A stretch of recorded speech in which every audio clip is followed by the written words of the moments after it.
আমাদের বাড়িতে এটাই আমার লাস্ট চা ছিল। এরপরে আর চা খাওয়া হয়নি। আসলে এটা ছিল বড়ই পাতার চা।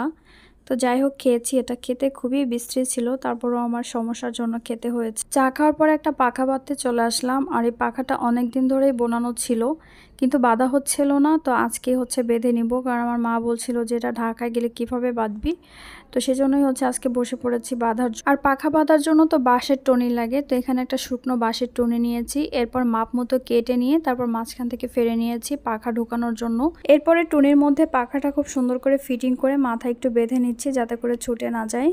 আর এই বাতটা কিন্তু অনেক শক্ত করে দিতে হবে, না হলে কিন্তু পরে ছুটে যাবে। আমার হাতের দিকে তাকালেই বুঝতে পারবেন যে কতটা শক্ত করে দিয়েছি। বরিশালের মেয়ে বলে কথা, শক্ত করে বাদ না দিলে কি আর হয়? তাহলে কি আর বরিশালের মান থাকে বলেন?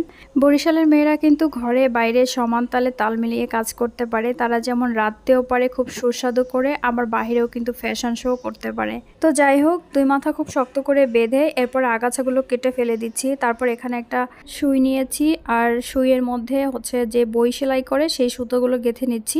আর এই সুতোগুলোই কিন্তু দিতে হবে, কাঁথা সেলাই করা সুতো দেওয়া যাবে না, তাহলে কিন্তু ছুটে যাবে। কারণ কাঁথা সেলাই করা সুতোগুলো কিন্তু অনেক চিকন আর নরম, আর এই সুতোগুলো কিন্তু প্রচুর শক্ত। এরপর যেখান থেকে আগাছাগুলো কেটে ফেলে দিয়েছি সেখানে একটা পাতা দিতে হবে, মানে যেই পাতা দিয়ে পাখাটা বোনা হয়েছে সেই পাতাগুলোই।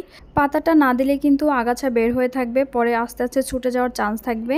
তো এরপরে খুব সুন্দর করে পাতা দিয়ে মুড়িয়ে মুড়িয়ে বেঁধে নিয়েছি, আর দেখেন কতটা সুন্দর হয়েছে। তো এভাবেই পাখা বাঁধতে হয়। তো পাখাটা আমার কমপ্লিট হয়ে গেছে বাঁধা। কেমন হয়েছে সবাই কমেন্ট করে জানাবেন। আচ্ছা, আপনারা আমার ভিডিওতে লাইক কমেন্ট করেন না কেন বলেন তো?